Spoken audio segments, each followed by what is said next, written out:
Deus, nosso Pai, que sois todo poder e bondade, dai força àqueles que passam pela provação. Dai luz àqueles que procuram a verdade.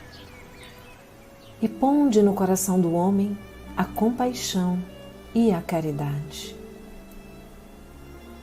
Deus, dai ao viajante a estrela guia, ao aflito a consolação, ao doente o repouso.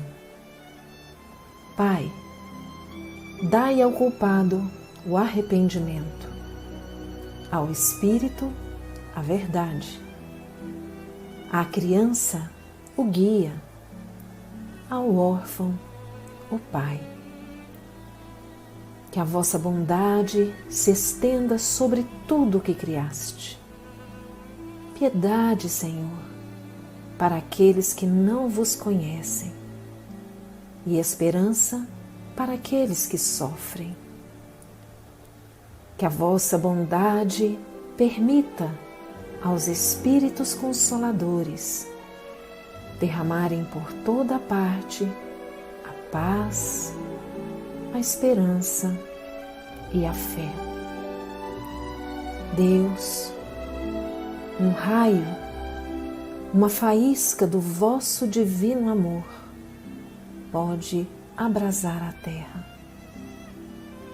Deixai-nos beber na fonte dessa bondade fecunda e infinita, e todas as lágrimas secarão, todas as dores acalmar-se-ão.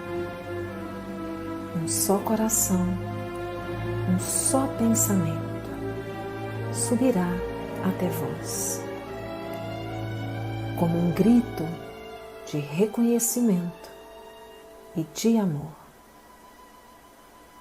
Como Moisés sobre a montanha, nós vos esperamos com os braços abertos. Ó bondade, ó poder, ó beleza, ó perfeição. Queremos de alguma sorte merecer vossa misericórdia. Deus, dai-nos a força no progresso de subir até vós. Dai-nos a caridade pura, dai-nos a fé e a razão. Dai-nos a simplicidade, que fará de nossas almas o espelho onde refletirá um dia a vossa santíssima imagem. Que assim seja.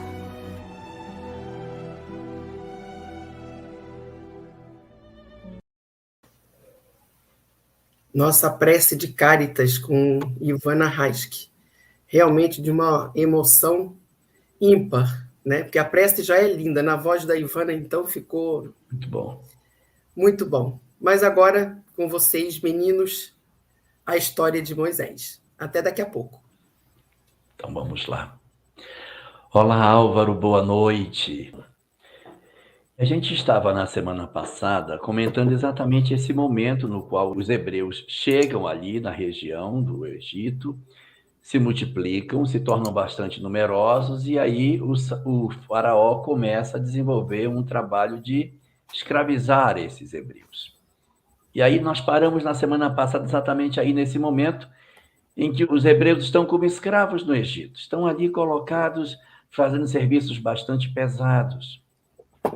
E eles começam a se multiplicar de maneira muito intensa, e o faraó, preocupado com a multiplicação daquele povo oprimido, eles ficam com medo que aquela população cresça muito e comece a fazer um levante, partam para uma violência ou alguma coisa, uma espécie de uma rebelião, porque a mão de obra que os hebreus desenvolviam, não só eles, mas todos os escravos, eram muito importante para o sucesso do Império Egípcio. Então, aqueles escravos deveriam permanecer assim. E quando eles começam a perceber que estão ficando muito numerosos, começam a ficar preocupados. Então, eles chamam as parteiras e dizem para elas o seguinte, ó, se você chegar na casa de uma mulher que seja hebreia, uma mulher que seja hebreia, ou seja, feminino de hebreu, e ela estiver dando à luz, você vai fazer o parto dela normalmente. E quando você fizer o parto, você perceber que é menino, você mata a criança. Se for menina, você deixa ela sobreviver, porque as mulheres depois vão dar outros filhos e a gente vai continuar controlando o desenvolvimento. Agora, os homens são mais perigosos em termos de promoverem aí um levante, uma confusão qualquer.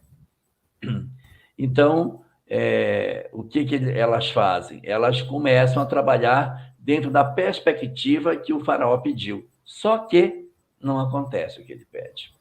Não acontece porque, depois de um tempo, o faraó chama as parteiras e diz, o que estão fazendo? Eu não mandei vocês matarem os meninos? Por que os meninos estão nascendo? Era para vocês terem matado esse monte de menino que tem nascido aí. O que está se dando? Aí elas dizem, pois é. É uma pena, mas a gente não está conseguindo fazer o que o senhor pediu, porque as hebreias são muito espertas. O que é que elas fazem? Quando elas vão dar à luz, elas dão à luz sozinhas. Quando a gente chega para fazer o parto, ela já deu à luz. Então, a gente não tem tempo de matar o menino. Não dá para fazer. A gente, quando chega na hora de fazer, elas já são mãe e já deram até sumiço do menino. Então, a gente, cadê? Não, morreu, não sei, não está para ali. Ela não consegue, porque a estratégia era nasce, estrangula, nasceu morto. Olha. Não é dizer assim, olha, eu vou matar teu filho, matei. Não. Mas espertamente fazia de maneira que fosse parecendo como natural, para não haver revolta. Só que as hebreias acabavam se antecipando, e não tinha como elas fazerem, porque não podia criar uma revolta no povo, né? Aí o faraó diz, então vamos mudar a regra. Aí cria uma segunda regra. A regra é a seguinte, se for menina, tudo bem, se não for, joga no rio. Então, ele determina que em Rondônia chama menino-homem. Quando nascer esse menino-homem, joga na água do rio, joga no rio Nilo. E se fosse mulher, aí permanecia viva.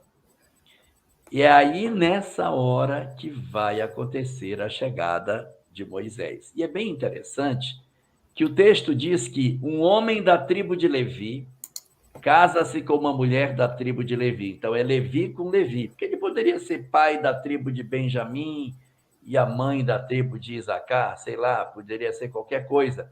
Mas pai e mãe são da tribo de Levi. E depois, mais à frente, nós vamos ver a importância da tribo de Levi dentro desse cenário. Me antecipando um pouco, os sacerdotes são da tribo de Levi. Então, a Levi é quem vai ter toda a responsabilidade no que diz respeito à ordenação no sentido religioso do judaísmo, é da tribo de Levi. E pai e mãe dessa criança, tribo de Levi. A mãe tem a criança e aí tinha que colocar na água, né? Mas ela não põe. Ela deixa a criança 3 meses com ela. Ela esconde o garoto 3 meses. Ele já está crescidinho, já está com 3 meses, quando ela diz, não tem mais jeito de esconder. Vou ter que jogar o menino na água. Não mandou jogar na água? Então vou jogar na água. Então o que ela faz?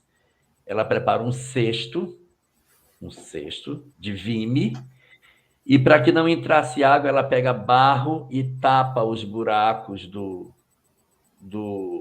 da cestinha com barro, e depois veda com betume. Veda direitinho para que não fique entrando água, e faz uma coisa bem curiosa, coloca o garotinho na cesta, próximo do lugar onde a filha do faraó, a princesa, tomava banho. Foi bem esperto, tá, Álvaro? Botou ali o cestinho e ainda tomou uma segunda providência. Ela já tinha uma filha mais velha, chamada Miriam. Ela chamou Miriam e disse, minha filha, eu vou soltar seu irmãozinho no rio, perto de onde a princesa está tomando banho. E você fique esperta, porque vai chamar a atenção e a princesa vai tomar alguma atitude, você esteja pronta para se oferecer para ajudar, tá bom? E a menina fez o que a mãe pediu. Ela solta a criança no rio, e o cestinho vai, e está a princesa Termutse tomando banho com as suas damas de companhia, um conjunto de mulheres que cercavam a princesa, lógico. E aí ela vê a cesta e diz: olha aquela cesta, traga uma cesta para mim. Aí a princesa vê aquela cestinha descendo e diz para as moças: pega para mim. E elas vão lá e trazem. Quando traz, ela diz: meu Deus, é uma criança aqui dentro. E ela percebe que a criança, pelas vestes, pela condição que ela está, não é uma criança egípcia. É uma criança hebreia, não é um egípcio que está dentro da cesta. E aí acontece uma coisa surpreendente, porque ela poderia dizer: não, esse é do povo escravo, empurra de volta, deixa descer o rio. Mas a princesa se interessa e pega a criança. Quando ela pega a criança para demonstrar que ela está querendo cuidar daquele menino, a irmã que vinha seguindo a cestinha vira-se para a princesa e diz: se a senhora quiser uma pessoa para cuidar do bebê, eu conheço uma mulher que deu luz faz pouco tempo, entre parênteses, a minha mãe, entre parênteses, mãe do garoto, que pode dar leite para esse menino. E a princesa diz: ah, então leve para ela cuidar e eu ainda vou pagar um salário para ela fazer isso. É mole, gente. O menino tinha que ser sacrificado e as circunstâncias acabaram virando o jogo e o garoto passa a ser um protegido da princesa.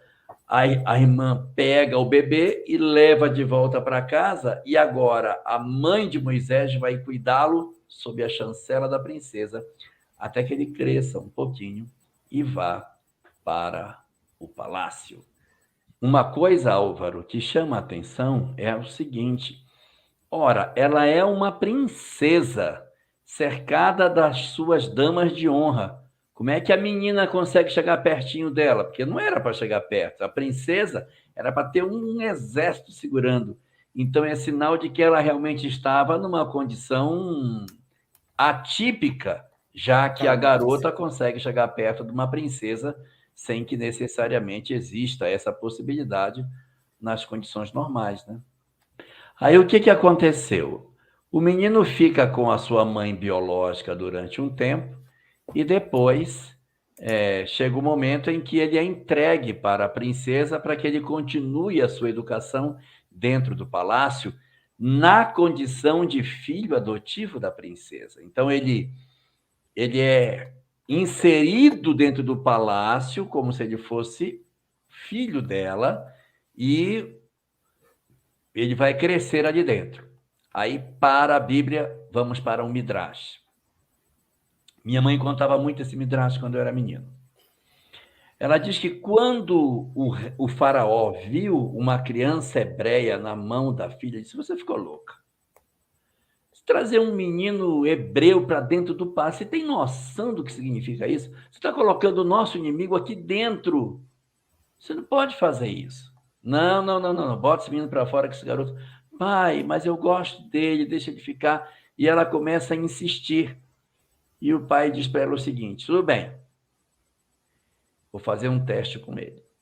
Se ele for inteligente, ele não vai ficar, porque ele vai nos trazer problema.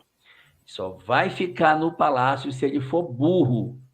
Se for inteligente, você vai mandar esse garoto embora, porque quando ele crescer, ele vai nos dar dor de cabeça. Tá bom. Que teste o senhor quer fazer? Aí ele manda trazer uma maçã e uma brasa incandescente e traz as duas para o garoto, para que ele escolha o que ele quer. Se ele quer a brasa ou se ele quer a maçã. Conta o Midrash que quando ele viu a maçã e a brasa, ele foi com a mãozinha direto na maçã para pegar. Claro, inteligente. Foi com a mão na maçã. Quando ele foi pegar, diz o Midrash, o anjo Gabriel pega a mão dele, empurra para o outro lado, faz ele pegar a brasa e mete a brasa na boca. Quando Quando ele mete a brasa da boca, ele queima a boca, queima a língua, ele se queima todo. E aí o faraó diz, é burro, pode ficar. E aí ele fica no palácio, apesar dele ter querido, em princípio, pegar a maçã, mas o anjo fez a mudança da escolha. E ele se queima todo, ele fica todo machucado. Em função do machucamento da brasa, diz o Midrash, ele nunca mais falaria igual como antes. E realmente, tirando esse Midrash, todas as vezes que se conta de Moisés adulto falando, há referências sistemáticas de que ele era pesado de língua, ou seja, ele não conseguia falar com facilidade. Ele deveria ter algum problema na fala. Tanto que todas as vezes que ele tem que fazer uma fala para o povo, ele chama o irmão dele, Arão, e diz, fala para o povo isso. Arão é o porta-voz, é quem fala, é quem faz os discursos. Moisés é o médium que conversa com Deus e fala algumas palavras, mas a boca de Moisés é toda machucada, toda queimada, segundo a tradição, por conta desse Midrash, mas não tem isso, o texto bíblico não tem. O Midrash é só um Midrash, se for na Bíblia não vai aparecer. Lá não diz que ele tem a boca queimada, lá não diz nada disso, diz só que ele era pesado de língua e ele vai crescer entre os egípcios, no palácio, com todas as circunstâncias, como se ele fosse uma espécie de príncipe, filho da princesa, até se tornar adulto.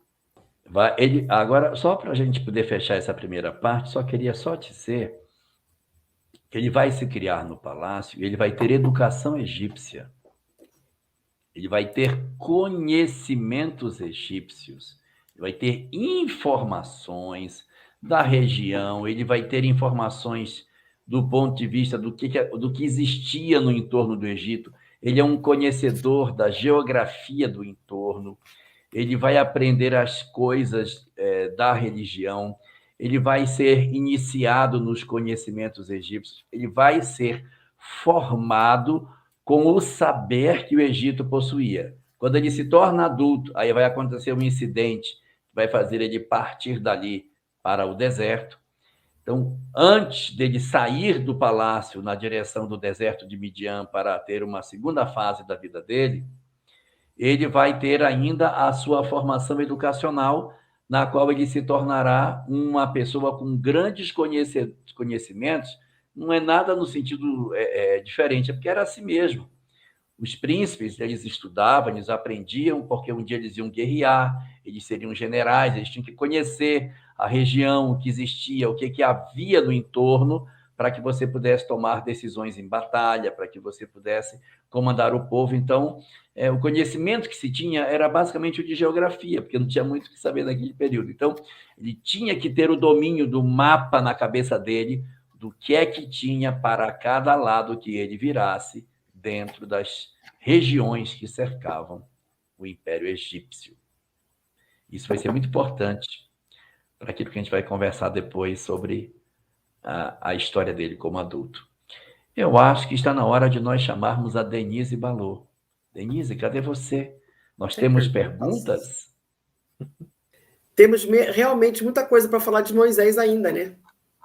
Sim, porque ele tem que sair, tem que ir para o deserto de Midian, tem que ter o encontro com a sarça ardente, e ali tem um diálogo muito interessante. Tem a volta dele, tem as 10 pragas, depois tem o período da saída, tem a história no deserto, tem o recebimento dos 10 mandamentos. Até dezembro a gente chega nesse ponto? Também não, porque o livro do Êxodo não é o final da história. Sim. O livro de Números, de Levítico e de Números e Deuteronômio ainda é a história dele. Então, se nós levamos 25 lives para fazer o primeiro livro, então, para fazer os 5, quantas semanas serão? Quantas quinzenas? Meu Deus.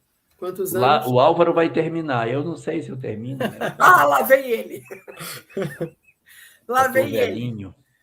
Olha só, em falar nisso, a primeira pergunta é justamente sobre a sarça e o fogo. A Patrícia pergunta, boa noite, Elahá e Álvaro. Vocês podem explicar a simbologia da sarça e do fogo? a sarça ardente? Se quiser que explique agora, sim. Senão, semana Vamos que vem. explicar logo, né? Vamos, né? Quer primeiro, Elahá? Posso Pode. falar. A sarça é um espinheiro. É um espinheiro. E a sarça ardente é um episódio que acontece quando Moisés está andando. Ele já saiu do palácio, já aconteceu uma série de coisas. Ele está andando pelo deserto de Midian, pastoreando ovelhas do seu sogro, Jetro. E aí, quando ele se aproxima de um certo local, ele vê o espinheiro como que pegando fogo. Não é pegando fogo, é como que pegando. Ele olha e diz assim, eita, está pegando fogo aquele espinheiro. Quando ele olha, havia uma singularidade. O fogo queimava, mas não consumia. Quer dizer, não era um fogo real, não estava de fato pegando fogo. Ele vê um fenômeno espiritual em que o espinheiro está como que pegando fogo, mas o fogo não consome a sarça. E ele diz assim, ué, mas o que é isso? Vou me aproximar para ver o que é. Aí, quando ele se aproxima, aí não vou contar o que acontece, porque é uma outra parte da história, mas a história da sarça ardente é o espinheiro consumido por um fogo aparente que não consome. E o símbolo disso é a fibra do povo, que passa pela dor, por tudo que você possa imaginar, mas o povo não é destruído. Fogo sempre vai representar no texto bíblico a dor. E quem está dizendo isso não sou eu, é Jesus. Quando ele conta a parábola do semeador, diz aí, caiu no meio do espinheiro, o sol saiu e queimou, porque as raízes não eram profundas. Os discípulos dizem, Senhor, explica a parábola. E no capítulo 13 de Mateus, ele vai explicar a parábola. Ele conta e depois explica, no mesmo capítulo. Aí ele vai dizendo, não sei o que, isso é isso. O sol, ora, o que é o sol? O sol são as dores, o sofrimento. Quando vem o sol do sofrimento e das dores, queima a plantinha porque ela não tem raízes profundas. Então, não sou eu que estou dizendo, mas o próprio Cristo diz que o fogo representa o sofrimento e a dor. Então, é o sofrimento e a dor no povo que não consegue destruir aquilo que seria a sua substância. Então, assim, a sarça é o povo e o fogo é o sofrimento que não destrói a fibra do povo. Moisés falava com Deus ou com os espíritos superiores? Sem som, Elahá. A gente está lendo o texto em português, e o texto em português diz, aí falou com Deus, com Deus, Deus, Deus, Deus. Mas se você for no original hebraico, em nenhum lugar está escrito Deus. Está escrito outras coisas, mas Deus não está escrito. Então está escrito, e ele falou com o Senhor dos Exércitos. Ele falou com aquele que disse, eu sou o que sou. Ele falou com aquele que é o, sei lá, o Deus de Abraão, Isaac e Jacó. E a gente vai, Deus. E aí substitui tudo isso e coloca como se fosse o Criador. Mas a doutrina espírita está para nos reforçar, independente dessa leitura do hebraico, que na verdade não é com Deus que eles estão falando. Mas nem eles e nem nós falamos com o Criador. Nós falamos com os espíritos. E nós sentimos Deus, ou seja, é como se fosse uma coisa não articulada, não é palavra, é sentido.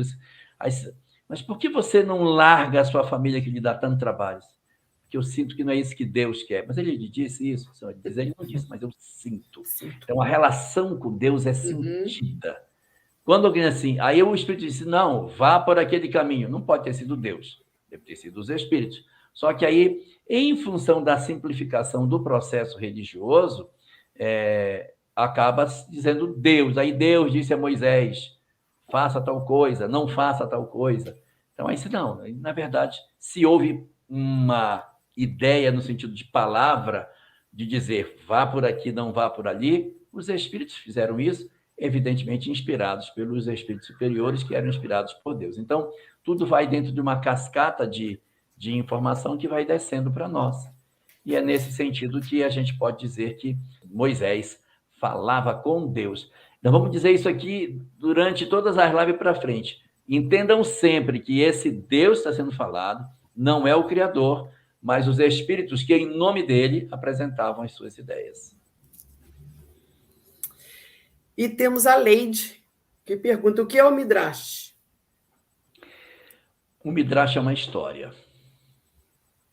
Midrash é uma história. É uma lenda. Como é que se cria o Midrash? É uma intuição que um rabino tem. Um rabino diz: gente, eu tive uma intuição. Nessa intuição, aí eu coloco a minha intuição. E aí aquilo é tão absorvido como tão verdadeiro que se incorpora ao conhecimento judaico sem se tornar lei. Se você for não, mas falaram que ele botou uma brasa na boca. Cadê na Bíblia? Não vai achar, não tem.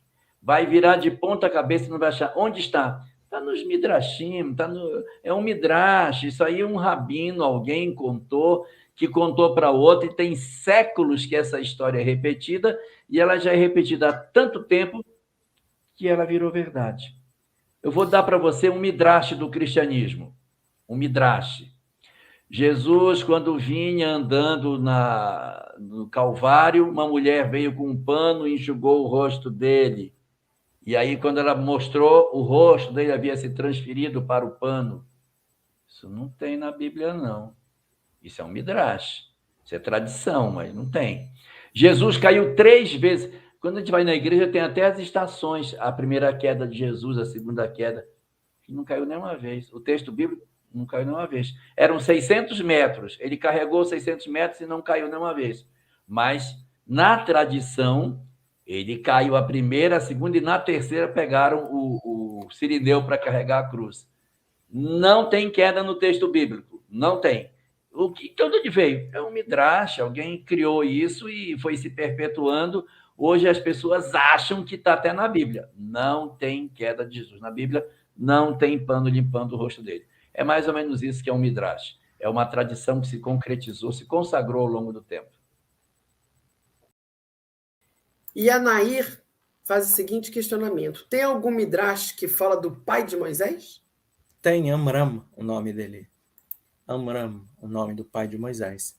E ele tem sim aquele Midrash que conta que a irmã Miriam e Aaron, ela é uma profetisa e que ela vai até ao pai, está contando ali do pai de Moisés, de Amram.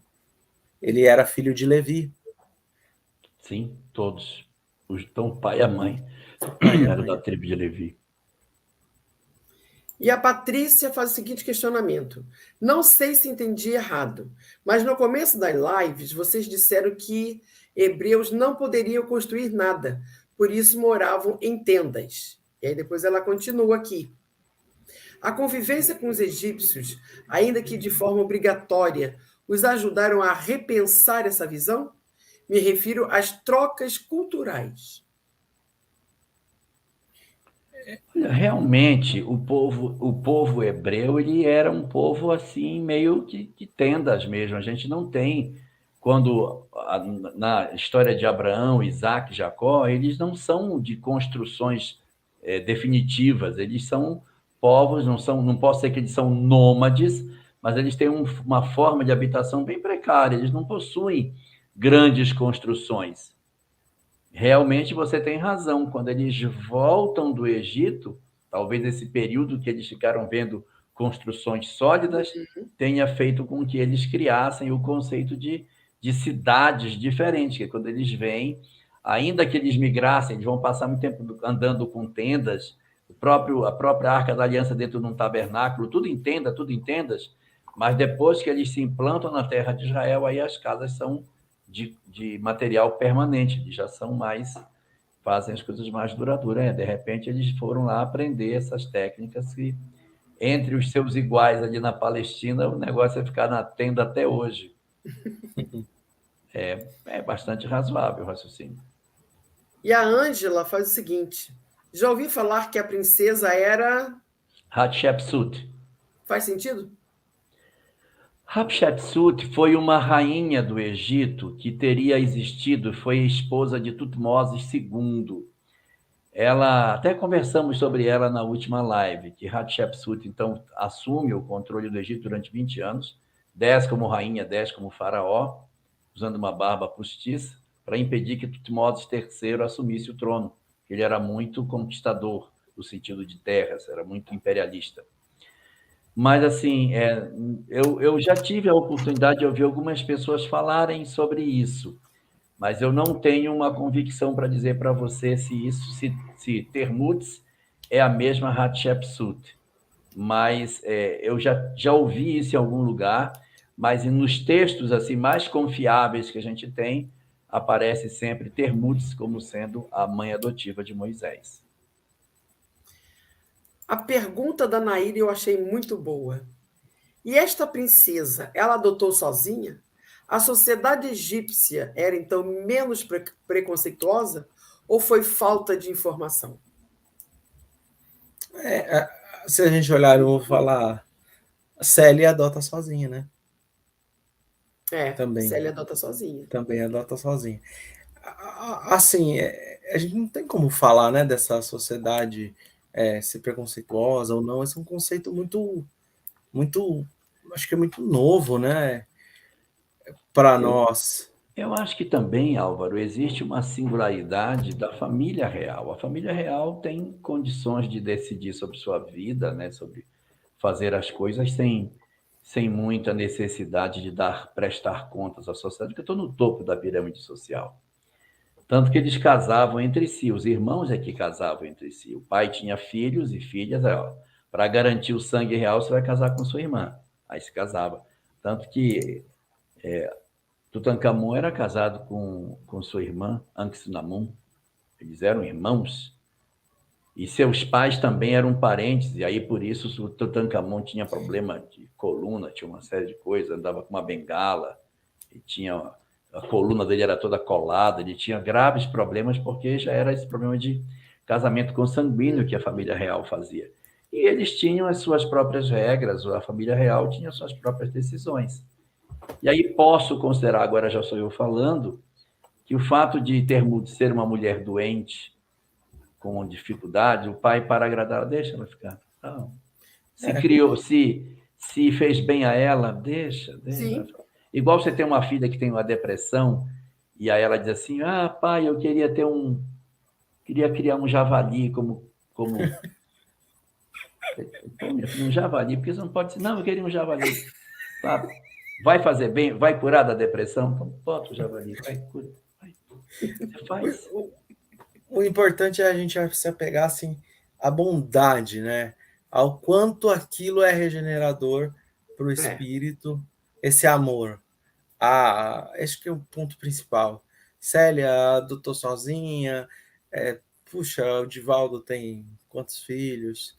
Chico também adotou, e a gente percebe assim que Madre Teresa se dedicou a tantos. O próprio Divaldo conta, né, que muitos daqueles que ele recebeu eram da Babilônia antiga, teve uma época que chegava, tem toda uma história, cada um desses tem uma história para chegar em nossas vidas. O importante é o amor que você pode dar. Entender a sociedade nesse aspecto é muito distante, a gente pode especular algumas coisas, né? Mas é um pouco distante. Acho que o Elahá colocou uns pontos legais. E para terminar, temos uma pergunta da Edna. Sou uma curiosa do espiritismo. Então, qual a literatura seria mais adequada para iniciantes nessa doutrina? O Livro dos Espíritos, o Evangelho segundo o Espiritismo. Seriam as obras mais interessantes. Pegar as obras de Kardec, né? Começaria pelo Livro dos Espíritos, o Evangelho como uma forma de verificar o aspecto moral mais acentuado do Espiritismo, o Livro dos Médiuns, se você tiver curiosidade sobre mediunidade, o Céu e o Inferno, se quiser conhecer sobre o mundo espiritual e a relação dos homens com os espíritos, e a sorte nossa após a morte, e a Gênese, se você estiver interessado em compreender o surgimento da vida, o processo de desenvolvimento, toda a dinâmica que a gente apresenta ao longo do tempo, né, em termos de aprendizado. E depois, as obras de Emmanuel e de André Luiz são grandes repositórios de conhecimento. Vamos aproveitar e orar para encerramento das nossas atividades de hoje.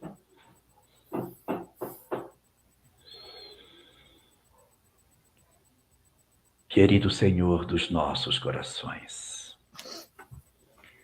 Muito temos a te agradecer na noite de hoje, pelas oportunidades que tu nos concedes, de abrirmos os livros sagrados e percebermos a tua solicitude, desde os tempos mais remotos, em nos oferecer a oportunidade de sabermos que tu comandas a vida, que os nossos sofrimentos são vistos por ti, que a tua presença se manifesta sobre as nossas existências e que tu fazes, sempre que necessário, aparecer alguém para nos oferecer a verdade que nos liberte da nossa ignorância. Por isso, neste momento que tu nos concedes, para que possamos conversar contigo, recebe a nossa gratidão pelos conhecimentos que pudemos observar, tanto do Espiritismo como do Judaísmo. Fazermos a leitura espiritual das verdades eternas, para recolher delas as gemas preciosas que nos libertam definitivamente na direção da luz. Assim te agradecemos, Senhor, e te pedimos que tu nos protejas, que envolvas as nossas almas e que guardes os nossos corações na certeza sempre crescente de que as nossas vidas repousam nas tuas mãos e que nada temos a temer, porque tu és o Senhor de todas as coisas e nós nada somos quando tu decides coisas diferentes de nós. Por isso, nos ajuda a sermos obedientes aos teus desígnios, a aprendermos a acreditar na tua proteção e a fazermos tudo melhor que pudermos, para que sejamos úteis a ti na consecução dos objetivos que tu desejas para o mundo. Obrigado assim por tudo, Senhor.